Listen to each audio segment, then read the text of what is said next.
by the Dakwa Abiodun administration, including the Ijebu-Ode-Ekpe Road. Buhari praised the governor for delivering visionary and trailblazing projects for the well-being of the people of the state in spite of the challenging circumstances. He said the Dakwa Abiodun administration has transformed the state compared to how he left it after his last visit in 2019. In a related development, President Muhammadu Buhari says the federal government is considering funding the reconstruction of some federal roads in Ogun State with tax credit scheme. Speaking in Abeokuta today, Buhari listed some of the roads being considered for reconstruction under the tax credit scheme, to include the Lagos-Ota-Abeokuta Expressway, Sango-Ota-Idiroko Expressway, and Shagamu-Ogijo Road. Buhari made this disclosure in response to the request of Governor Dakwa Abiodun for a special status for federal government infrastructural funding, especially on roads, saying Ogun State has more federal roads than any other state in the country. Buhari specifically said the federal government is considering giving approval to the Nigerian National Petroleum Corporation Company, NNPC, for the reconstruction of the Shagamu-Ogijo Road under the tax credit scheme.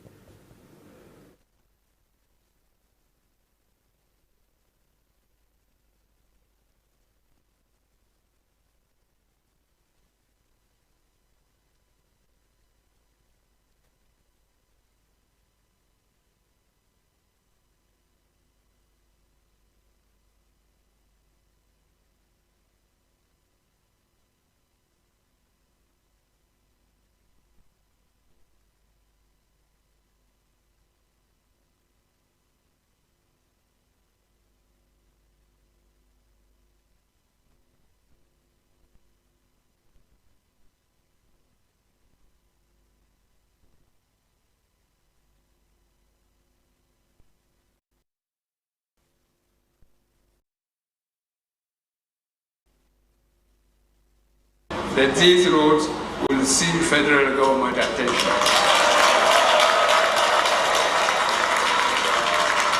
We are considering extending tax credit as funding option for the reconstruction of these roads, as we have done for the 100-kilometer Shagamu interchange Papalanto Ilaro Road. I would also consider approval of the reconstruction of Shagamu Ogijo Road by the Nigerian National Petroleum Company under tax credit scheme. I congratulate the people of Ogun State for having such a focused, deliberate, and inclusive administration under the watch of His Excellency President Boris Johnson.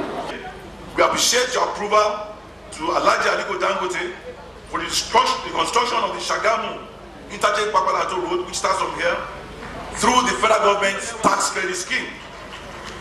Let me also appeal, sir, that the same tax credit scheme be extended to the Nigerian National Petroleum Company, NNPC, for the reconstruction of the Shagamu-Ogijo-Ikodo Expressway. This road not only leads to the largest NNPC depot in Mosini, Shagamu, it's also an alternative road to the the busiest highway in this country, the Lagos-Ibadan Expressway. We also look forward to the federal government approval of similar creative funding arrangements for Ota-Idiroko Road and Lagos-Ota-Abeokuta Road. The number of federal roads in Ogun and their strategic significance to the socio-economic development of their state cannot be overemphasized. Your Excellency, it's noteworthy that Ogun State has more federal roads than any other state in the country. Therefore, we are passionately requesting that Ogun State be accorded a special status for federal government infrastructure funding, especially on roads. The National Primary Health Care Development Agency says Nigeria has officially recorded 395 cases of the mutant poliovirus type 2 across 27 states and the Federal Capital Territory. The agency revealed that the outbreaks were caused by immunity gaps in children. It will be recalled that in August 2020, the World Health Organization certified Nigeria free from the wild poliovirus. This was after a rigorous verification and certification process by the African Regional Commission for the Certification of Poliomyelitis Eradication, which spanned 3 years of no detection of the virus. In a statement by its executive director, Faiza Shuaib, the agency explained that the suspension of immunization program due to the COVID-19 pandemic is responsible for the new immunity gap, hence the new outbreaks. Shuaib disclosed that the agency is working with development partners to acquire new tools and resources to ensure that the outbreaks are contained through very robust outbreak responses under the novel oral polio vaccine. Meanwhile, the federal government has debunked reports that there is an outbreak of the wild polio virus in some states of the Federation. The government said that no new case of the disease in the country has been reported since 2016. The federal government has inaugurated the governing board of the Economic and Financial Crimes Commission, EFCC. Inaugurating the board in Abuja today, the Secretary to the Government of the Federation, Bas Mustafa, said the action will help accelerate the execution of the statutory functions of the Commission. The Senate had on the 5th of October 2021 confirmed the nomination of the board members as sent by President Muhammadu Buhari in accordance with the EFCC Establishment Act 2004. But Mustafa reiterated that the Commission is empowered to prevent, investigate, prosecute, and penalize economic and financial crimes, as is also charged with the responsibility of enforcing the provisions of all the laws and regulations relating to economic and financial crimes. As the International Monetary Fund asks the Nigeria government again to devalue the naira, reactions have come from different quarters which continue to trail this development. In this report, Ayodele Fakeye reports the economists have called for an all-round economic diversification as a way of improving the economy. The state of the country's economy over the years has been a cause of concern to many, as it has continued to cause inflation and has had adverse effects on the standard of living. Just recently, the International Monetary Fund asked the government to consider a further devaluation of the naira and raise benchmark interest rates for the 10th time in a row. Lending his voice, an economist, Dr. Samson Olalere, said it is not only the economy that suffers when the naira is devalued, as the primary sector of the economy, which depends on foreign countries for goods, raw materials, services, and investments, will also be significantly affected. It's unfortunate that our government and then our leaders, they have given our economy off to the IMF and then World Bank and the rest. They don't have a right to dictate to us at all. All right? You must get hold of your own economy. There's nothing IMF want to do except something that will be to their own advantage. And that's what they have been doing to the third world. You know, they don't want you to develop. Once you develop, they lose their market. Who controls IMF? Who controls World Bank?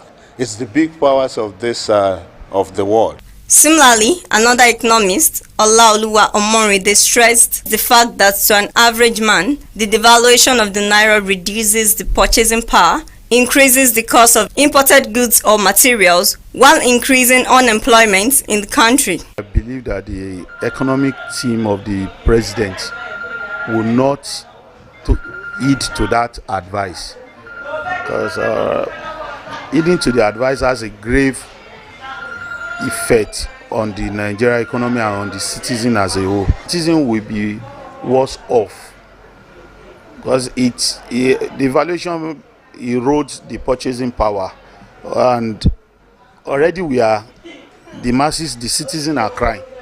And if you are now compounding the problem more, coupled with the fact that basic social amenities are not in place, it's like you want to kill the masses, of which I'm one of them.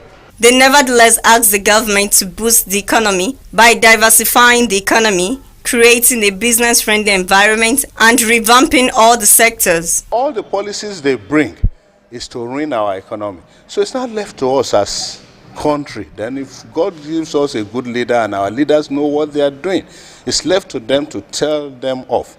And then let's find indigenous way of developing our economy to be able to stand. The government should start thinking of how to make the manufacturing and producing sector more robust. We should have more people going to manufacturing in this country.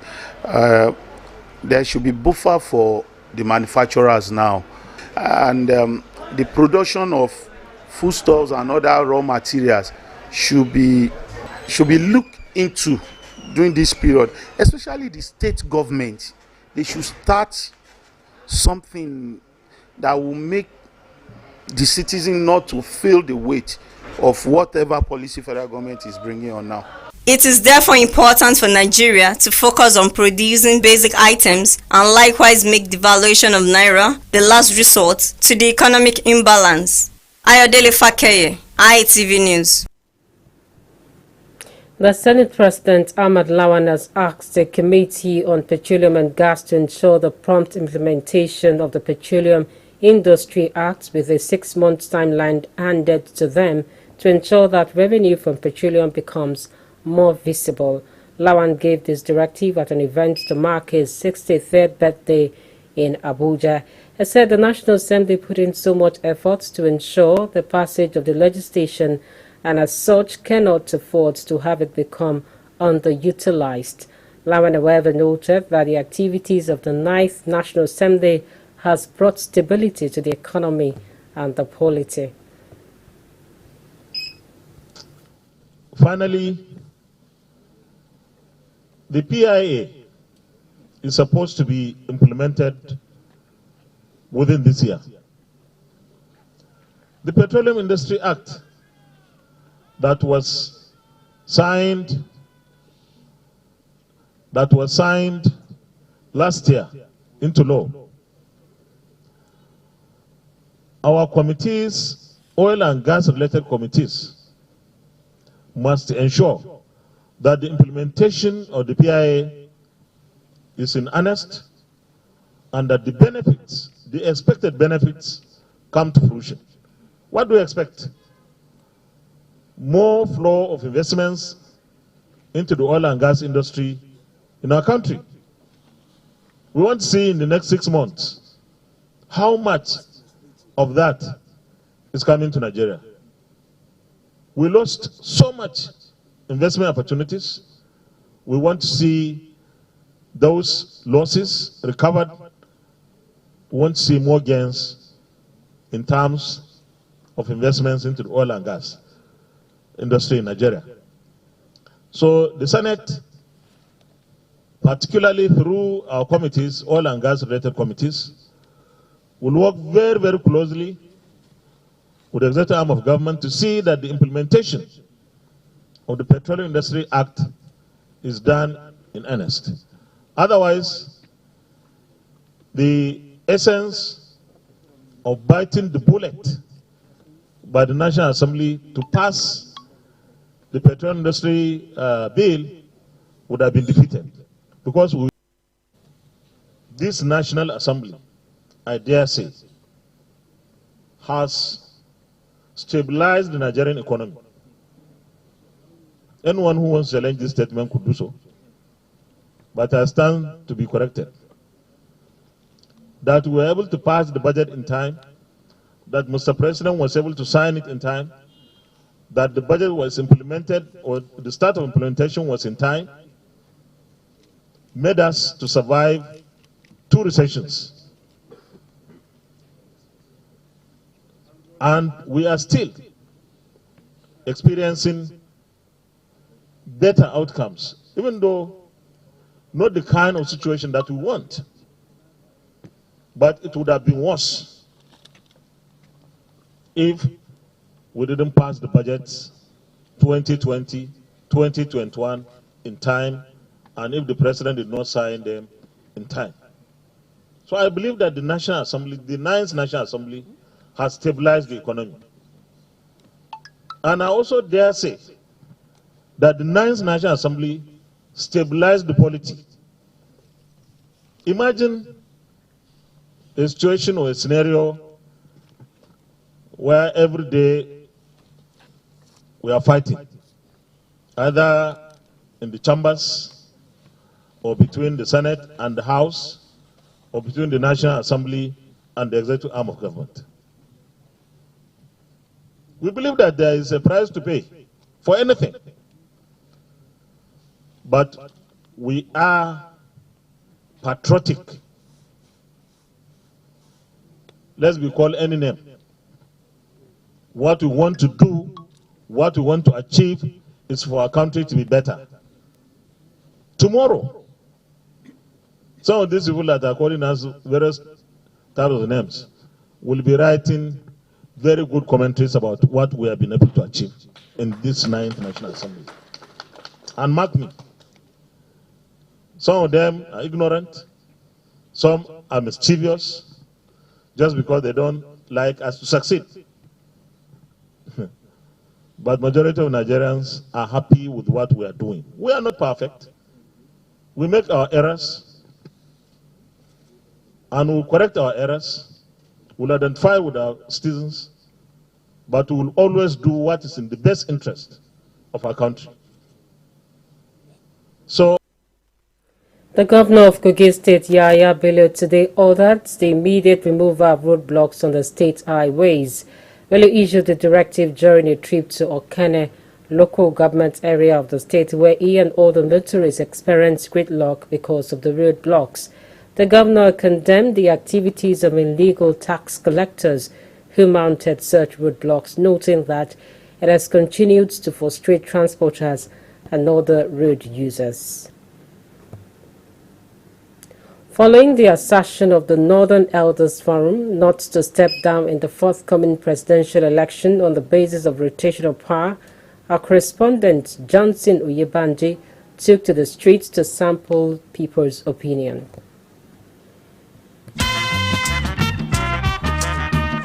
Rotation of power is a game among the politicians, and you know them. You know how they rotate their things under the table. They sit around the table and rotate and decide who they want in that office. But I think by now we Nigerians should be wise enough. We should be wise enough in the sense that we have tried many of them and we have seen how they failed us. So coming 2023, every Nigerian should prepare. And anyways, I learned that some of them are beginning to make their intention known. The Vice President, Professor Yemi Isibajo, has made his intention known to the President. Likewise, Tinubu Jagaban has also made his intention known to the President. And I know many are still coming before that general election. But what I want us to know is that God will choose for us, and we Nigerians should be wise enough. So every one of us this time around, we shouldn't be deceived. Let's go for whoever deems fit for that position. So that's what I think. Rotation of power, it should be among the majority, it shouldn't be among the politicians. The politicians should not be deciding who should be in that office for us. We Nigerians should be wise enough to decide for ourselves who we deem fit for that office. So whoever we think should be fit for that position should be given the opportunity to go ahead and lead us as the president, because whoever leads that position, whoever occupies that position determines a lot.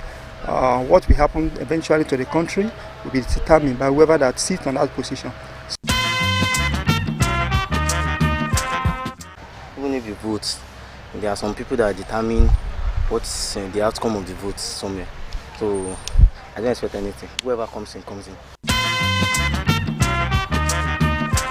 Things thrive because those that should be in positions of power shine from it. And so if there are no available people, it is just normal that the same set of people will keep putting themselves there.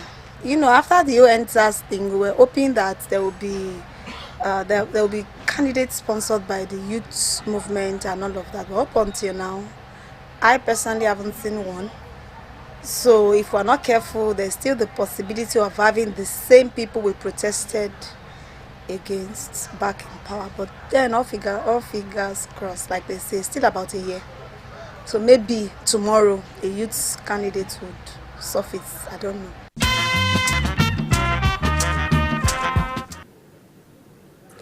A civil rights advocacy group, the Human Rights Writers Association of Nigeria, says youth from the South would not want to be enlisted into the Nigeria police force unless it is taken away from its current constituted state and developed to a state where it can legally enforce federal character principles and its hierarchy.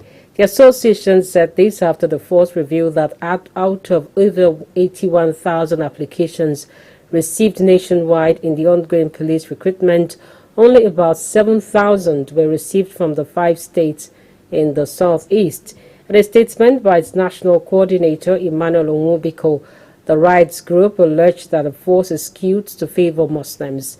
It charged the National Assembly to rediscover its parliamentary independence, political will, and the will to serve Nigeria, and also amend relevant sections of the Constitution to make room for comprehensive police reforms, including creation of state police.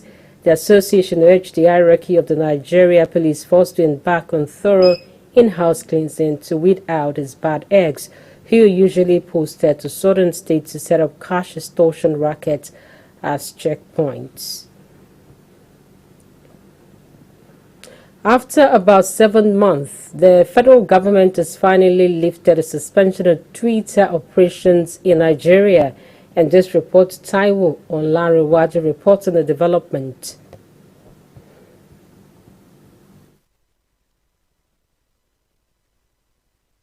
After about 7 months, the federal government has finally lifted the suspension of Twitter operations in Nigeria. The government had last year suspended the platform, stating that there was a steady increase in terrorist groups trying to use the platform owing to its zero tolerance policy enforcement. Speaking on the move, a social commentator, Olumide Adedapo, commended the federal government for lifting the ban on Twitter. He said the suspension of the platform affected the growth of the economy. It affected a lot of people because this is digital world, technological world, whereby all transactions are online.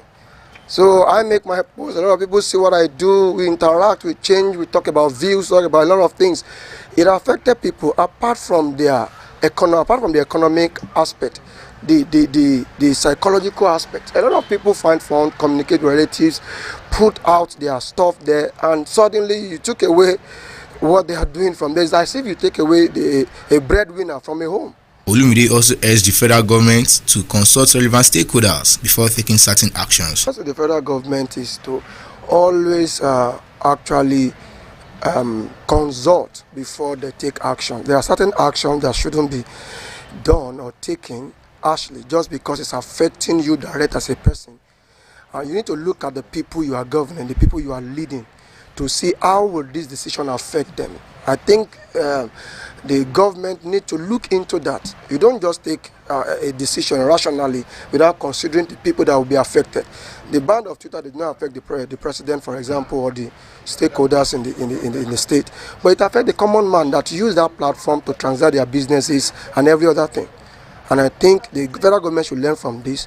It should be to the interest of the people. Whatever you are doing should be the interest of the people that voted you in. Also speaking, a concerned citizen, Joshua Ogunlade, said the lift on Twitter ban is long overdue. He added that businesses, particularly small-scale enterprises, were affected by the ban. I feel it's long overdue and that the government should have worked on it actually before now, because it has affected a lot of businesses, it has affected a whole lot of people. Small-scale business have been on the low side since the ban, and I believe with the lifting now, it will help to enhance more developments in the social media world, and it will also help people to express themselves more about what they view in the country. So I feel it is a good development as at now. Another public analyst, Hamzat Sherif, said Nigerians have been expecting the lifting of the ban for a while. He, however, advised all to watch the kind of posts they make on social media platforms. I would say it's a very good development because it's something we've been waiting for a while now. Yes, it's unfortunate that we had to go through this route and a very long time to get here, but we thank God it's finally coming together and we can actually hear our opinion on Twitter again. We don't know what consensus have been made between Twitter and the federal government, so I would advise you to be very careful about what they post or say on that particular social media platform these days. It could be monitored or anything like that, and I would just tell the federal government to keep up the good work. It is germane for the users of social media platforms to maintain ethical behavior and refrain from promoting dangerous and information that can cause chaos in the country. Taiwo Olanrewaju, ITV News. The former governor of Ekiti State, Ayodele Fayoshi, has condemned the attack carried out today by hoodlums on the Secretariat of the People's Democratic Party. In a statement today, called on security agencies to apprehend and prosecute the thugs and their sponsors. Fayoshi expressed displeasure at the fact that violent acts are still being carried out on government properties. He vowed that this will be the last time the party's facility or members will be attacked. The assailants invaded the party secretariat in the Ajilosho area of Ado-Ekiti today, destroying the doors, windows, and other facilities. The Enugu State Command of the National Drug Law Enforcement Agency, NDLEA, says it seized over 1 million kilograms of drugs in 2021. The agency also said that it arrested 114 suspects and secured the prosecution of 39 suspects, while 50 drug peddlers were convicted. Addressing the press on the agency's achievements in 2021, the Enugu State Commander of the Commission, Aniete Basi, expressed worry over the use of drugs in its local production within the state. He also called for private rehabilitation center for drug addicts. A former secretary to the Abia State government, Eme Okoro, has decried the economic situation in the country, saying the majority of Nigerians are now poorer than when President Muhammadu Buhari came into power in 2015. Okoro made the assertion during a press conference in Umuahia. He lamented the fact that Nigeria has not recorded much progress under the current administration, especially in the key sectors of the economy, security and infrastructure. He also expressed disappointment over the quality of legislation by members of the National Assembly, whom he accused of failing to use their constitutional powers to compel the executive to sit up. The former secretary, however, advocated a new trajectory where Nigeria will elect patriotic leaders with a clear vision to lead the country out of the worst come 2023. The federal government has donated relief materials to the victims of terrorist activities in Zamfara State.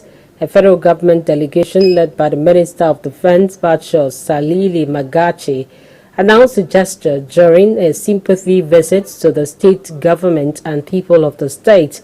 He said that his team was in Gusau to extend the condolences of President Muhammadu Buhari to the government of the state over the recent unfortunate attacks in some communities, which led to the loss of lives and properties. The president promised that stringent actions will be taken to prevent the occurrence of similar incidents. The government is aware of what happened. The government is going to do all what it takes to bring an end to this problem. We are on top of the situation. Let me be honest to you and appreciate the efforts of the security forces. That is not good enough for us. We are going to open up and do much, much better. I would like to use this event to express our deepest appreciations to the federal government under the leadership of His Excellency President Muhammadu Buhari for all the support we have been receiving toward combating these monumental challenges of security. Mr. President has virtually accepted most of the requests we have made regarding troops and the security infrastructure deployment to the state. Moreover, he has always listened to our plea with remarkable attention, fatherly love, and demonstration of genuine commitment to address the lingering security challenges and other issues of concern to our dear state legislature. Our former deputy governors, Usman Kaidi Baba, secretaries, director general, the local government solar chairman, segments of the government. We thank you for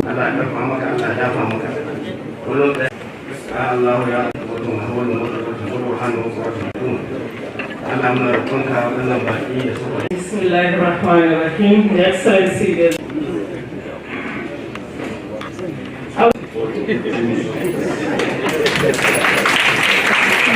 Press, ladies and gentlemen, Islam, there are securities.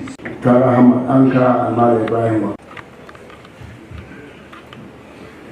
أعوذ بالله من الشيطان الرجيم بسم الله الرحمن الرحيم.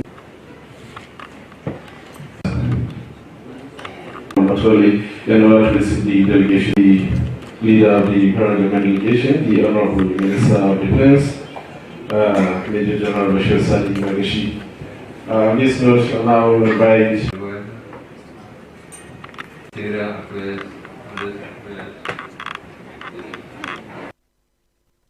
The governor of Ebonyi State, David Umahi, has told Nigerians from other regions of the country not to be afraid of the emergence of an Igbo president. Umahi, who recently declared his interest to run for the presidency in 2023, made this plea at a reception organized for him at the Christian Ecumenical Center in Abakaliki. He assured that the Igbo is not known for causing destruction but are always after growth and development in the society. He pointed out that he has discussed the issue of insecurity in the southeast with President Muhammadu Buhari, adding that anyone who wants to cause insecurity in the southeast will be crushed. We'll go on a break now. News Round returns shortly after this. Do stay with us.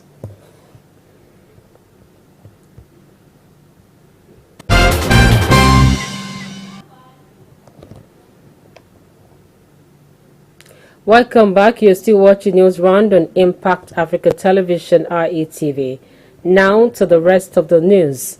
Civil society organizations today reacted over the federal government's lifting of Twitter ban after 7 months while expressing their views on the development.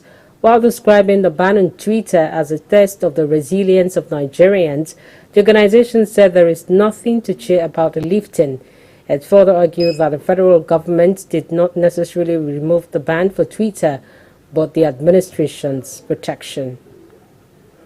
The Senate Committee Chairman on Army, Ali Ndume, has urged the military to suppress the activities of the Islamic State West Africa province in southern Borno. Ndume made the call when he led members of the committee on an oversight visit to the headquarters of Joint Operation Hadinkai in Maiduguri. We are here in Borno to assess the security situation on ground as well as find ways of addressing the challenges, and Ndume was quoted as saying. The factional speaker of the Plateau House of Assembly, Abokno Ayuba, has petitioned the Caretaker Planning Committee led by Governor Mai Mala Buni to demand the total cancellation of congresses conducted in the state by the ruling All Progressives Congress. The lawmaker argued that Governor Simon Lalong and his supporters did not carry members of the House of Assembly, political stakeholders along in the process leading to the selection of executives from ward local government and the state. The petitioner appealed to the governor, Mai Mala Buni-led leadership to correct what he described as injustice against majority members of Plateau APC by conducting a fresh Congress in the states. On the foreign scene, 4 United States diplomats working in Geneva and Paris have fallen ill with a suspected neurological illness known as Havana syndrome. 3 diplomats became sick in the Swiss city and 1 in the French capital last summer, with some 200 people affected over 5 years. The Secretary of State, Antony Blinken, said the American government is working to get to the bottom of the mystery. Blinken said though the issue has been raised with Russia, no resolution has been arrived at. Havana syndrome first emerged in Cuba in 2016 and has affected U.S. diplomats, spies, officials, and family members, as well as a number of Canadian diplomatic staff deployed in Cuba. It's over now to Anu Omorinde for more stories from the foreign desk. NATO says it is willing to talk to Russia about arms control and missile deployment to avert the risk of war in Europe. but Moscow says the situation is very dangerous and that the way forward is unclear. NATO Secretary General Jens Stoltenberg said the alliance is willing to hold arms talks but will not allow Moscow to veto Ukraine's ambition to join NATO one day. This is a core demand on which Russia says it will not yield. There are significant differences between NATO allies and Russia on these issues, but it is a positive sign that all NATO allies and Russia sat down around the same table and engaged on substantive topics. Russian Deputy Foreign Minister Alexander Grushko hinted that Moscow is ready to talk about weapons deployment and verification measures, but that it will not allow its proposals to be cherry-picked. It is an absolute imperative to end the open-door policy and provide the Russian Federation with legal guarantees of further non-advancement of NATO to the east. But for the United States, its position has not changed. The threat stands when the chairman is United States Deputy Secretary of State. If Russia further invades Ukraine, there will be significant costs and consequences.